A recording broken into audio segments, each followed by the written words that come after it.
Salam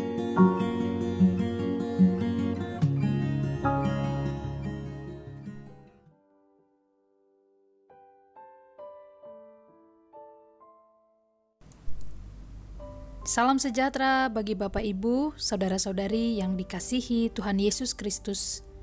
Semoga hari ini kita senantiasa di dalam kasih karunia Tuhan, penuh sukacita dalam menjalani hari-hari yang Tuhan berikan kepada kita. Marilah kita mempersiapkan hati dan pikiran kita. Kita akan mendengarkan renungan firman Tuhan pada awal pekan hari ini. Kita berdoa. Kasih karunia dan damai sejahtera dari Allah Bapa Tuhan kita dan dari anaknya Tuhan Yesus Kristus menyertai kamu sekalian. Amin.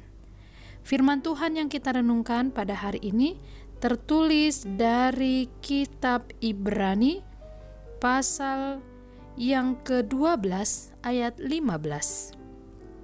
Jagalah supaya jangan ada seorang pun menjauhkan diri dari kasih karunia Allah, agar jangan tumbuh akar yang pahit, yang menimbulkan kerusuhan, dan yang mencemarkan banyak orang.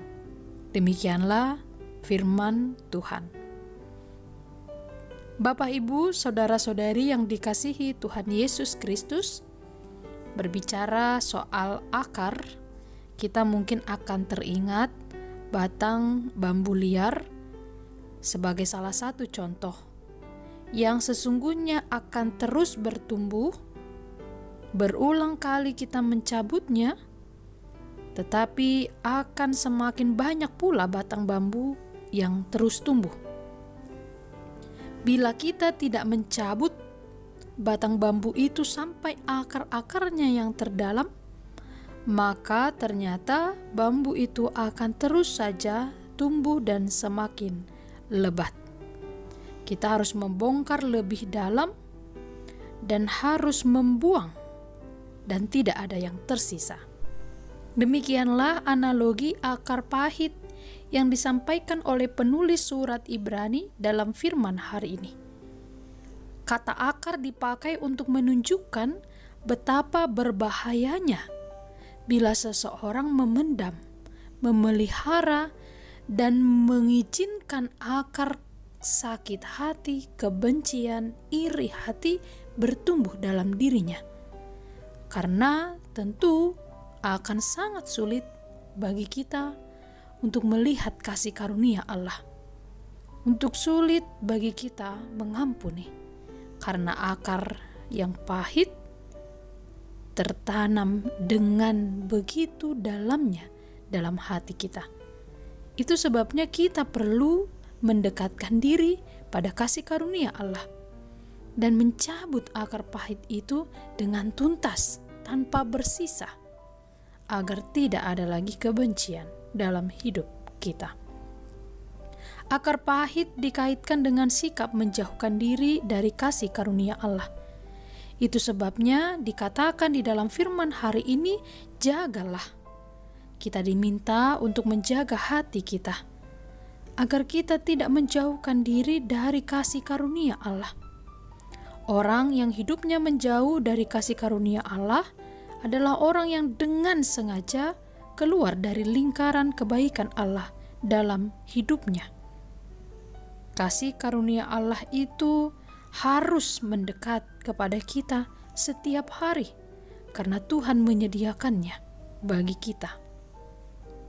Bapak, Ibu, saudara-saudari yang dikasihi Tuhan Yesus Kristus, di dalam kehidupan yang tidak gampang, tentu ada banyak hal yang harus kita hadapi. Ada banyak masalah dan persoalan yang begitu sulit.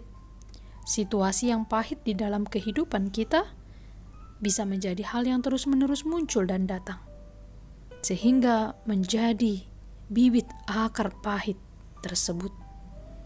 Martin Luther pernah berkata, kita tidak bisa melarang burung terbang di atas kepala kita, tetapi kita bisa mengusirnya jika burung itu mau membuat sarang di atas kepala kita.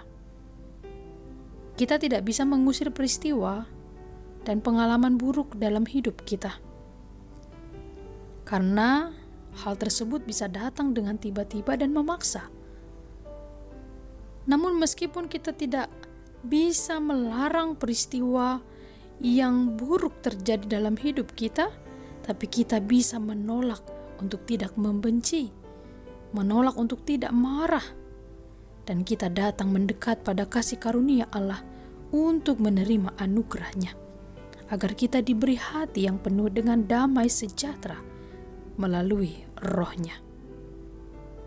Bapak, Ibu, saudara-saudari yang dikasihi Tuhan Yesus Kristus, hendaklah kita menjaga hati kita, menjauhkan diri dari akar pahit. Bila akar kepahitan muncul dalam hidup kita, maka kita akan sangat mudah berperilaku yang buruk. Kita akan mudah untuk menyakiti hati orang lain. Kita akan membiarkan diri hidup dalam satu kondisi yang terus digerogoti oleh kepahitan. Kita akan menimbulkan kerusuhan, kecemaran, menjadi troublemaker. Marilah kita menjadi berkat, tidak menjadi perusuh atau pencemar bagi banyak orang. Amin. Kita berdoa. Allah Bapa yang Maha Baik, terima kasih atas firman-Mu yang telah kami dengarkan hari ini. Kuatkan kami melalui Roh Kudus-Mu, agar kami menjauhkan segala kepahitan, kebencian, marah dalam hati kami. Biarlah kami berdamai, karena kasih karunia-Mu mengiringi langkah kami. Hari ini kami berserah kepadamu atas segala pekerjaan kami, keluarga kami masing-masing. Kami hanya berharap padamu ya Tuhan, karena Engkaulah Allah yang menjadi kekuatan bagi kami. Dalam Kristus Yesus kami berdoa. Amin.